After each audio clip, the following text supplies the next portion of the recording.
This is the third time I'm having to film this video, so fingers crossed that this time my mic is on, my camera's in focus, and the Mercury retrograde shadow isn't hitting me again.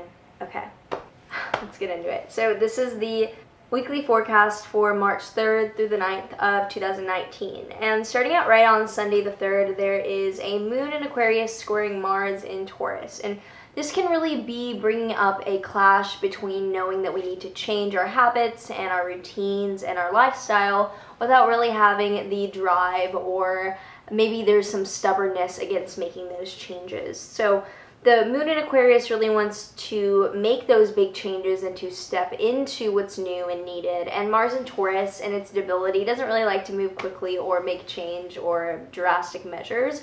So with this, I would say just to acknowledge the changes you do need to make and to take one step at a time, and that it's not the end of the world if you can't live up to where you need to be right in this moment. Monday the 4th, the moon in Aquarius will sextile Jupiter, which is a nice little aspect to give some opportunity for optimism and for learning new things, meeting new people, getting curious about anything. It's a good day to study something new and learn. Tuesday the 5th is a big day. So first off, the moon will enter Pisces, bringing in just more emotional access to our intuition. Things can be a bit more dreamy.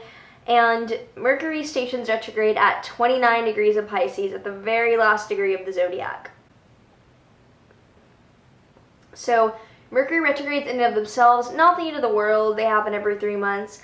This one in particular is pretty gnarly and pretty muddy, so I would expect, positively and cautiously expect, delays, miscommunications, misunderstandings, difficulties in general with straightforward, linear communication matters. This would not be the month that I would recommend anything involving those things. It's a better time to explore more intuitive, more expressive, creative forms of communication, like creative writing or like wordplay. Interpretive dance to communicate would probably fit even better in this March. The dispositor of this is Jupiter, and Jupiter is in its own sign of Sagittarius, so it's not as if this is just a free-for-all of hell Mercury retrograde. It's more like there'll be misunderstandings, but there is some kind of greater benevolence, making sure that there is a reason behind it, or that there is going to be some clarity that will make you thankful that you had these delays in general in the long run. So don't take things too seriously. Have a sense of humor, be light about it. If you can see kind of the lightheartedness and everything and not take something like life or death, this will be a much easier retrograde overall than if it was just, taking everything really seriously. And also, this is in the sign of Pisces, which is a mutable water sign represented by the fish. And fish cannot move in a straightforward manner. They have to waver, they have to work with the flows of the ocean and taking what comes at them and going from side to side, maybe in not such a straightforward way. So in that way, we can think of this as an opportunity to not even think outside the box, but to completely remove ourselves from having to think as the only way of operating, to really open ourselves up to accessing intuition or honoring that they are non-linear, valuable ways of thinking that aren't so conquering information in this straightforward way. Wednesday the 6th is another big day.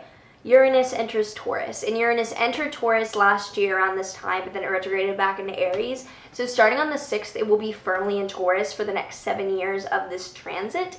And we can expect Uranus to bring radical change and liberation into Taurian themes. So that's comfort, security, grounding, how we take ownership of things. And there'll definitely be changes coming up in the food and agriculture world. I know I'm super excited about this because with Taurus representing the bull and maybe livestock in general, and Uranus being, radical innovation, this could really be amazing for veganism. And I'm so excited for the possible liberation of these trillions of murdered victims every year that really need this transit. I am so excited for new great things to be happening, and this is really something to look forward to.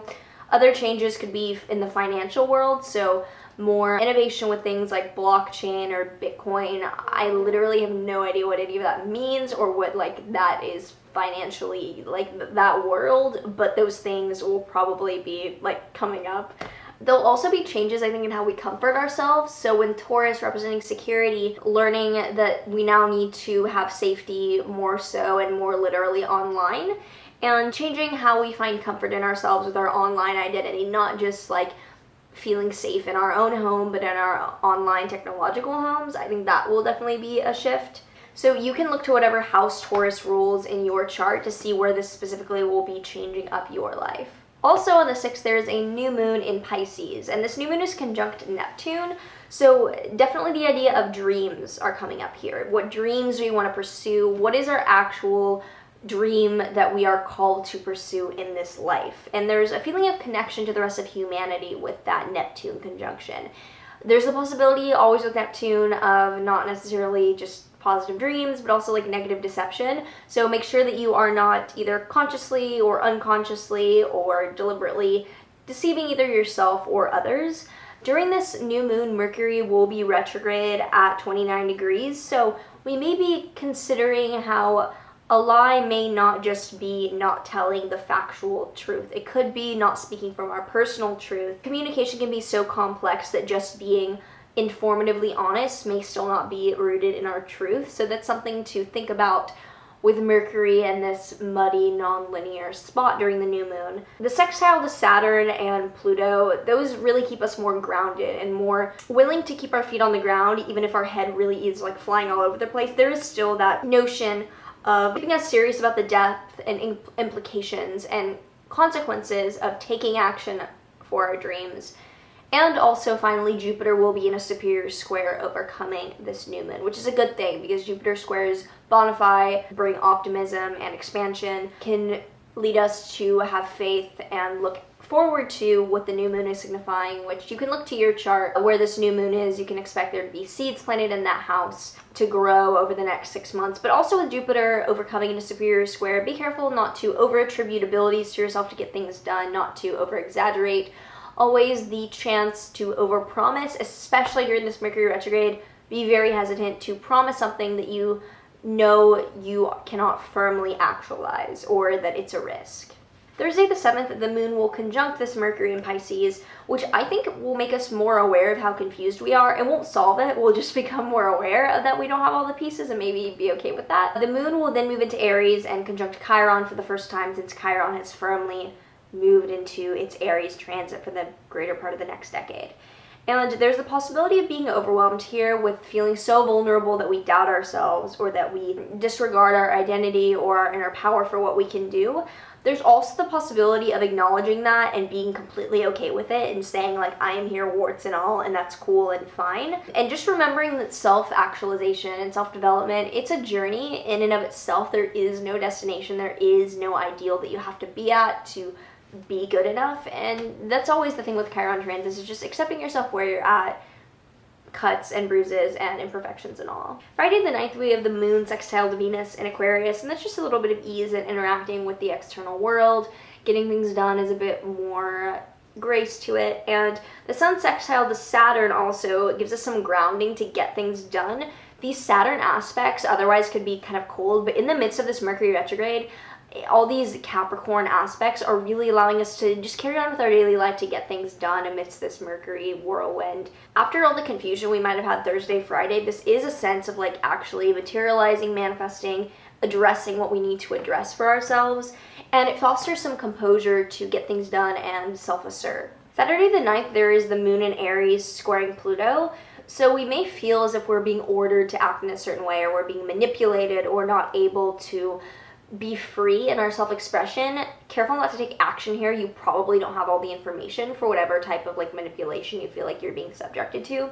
The moon will then trine Jupiter, which lightens the mood, coming from feeling really upset and manipulated to seeing more optimism about that situation and feeling more upbeat. And finally that night, the moon will enter Taurus and conjoin Uranus, so definitely could be a more electrified, possibly sleepless night. There's a lot more energy towards expansion later in the day as opposed to feeling a bit more trapped earlier. The mood expands a lot later on Saturday. So I know that astrologers say this all the time, but this really is a really big week. There's so much going on in terms of newness with the new moon, but then the retrograde happening with Mercury taking us back a bit. So overall, the energy is really of moving forward through an energy of reanalysis and examining where straightforward, logical thought is not the way to go, that there may be alternate ways and there may be more power inside of you than just going through things day to day, processing. So I hope this was helpful. I do private consultations at the link below. Like, subscribe, do all the things, and I will see you soon.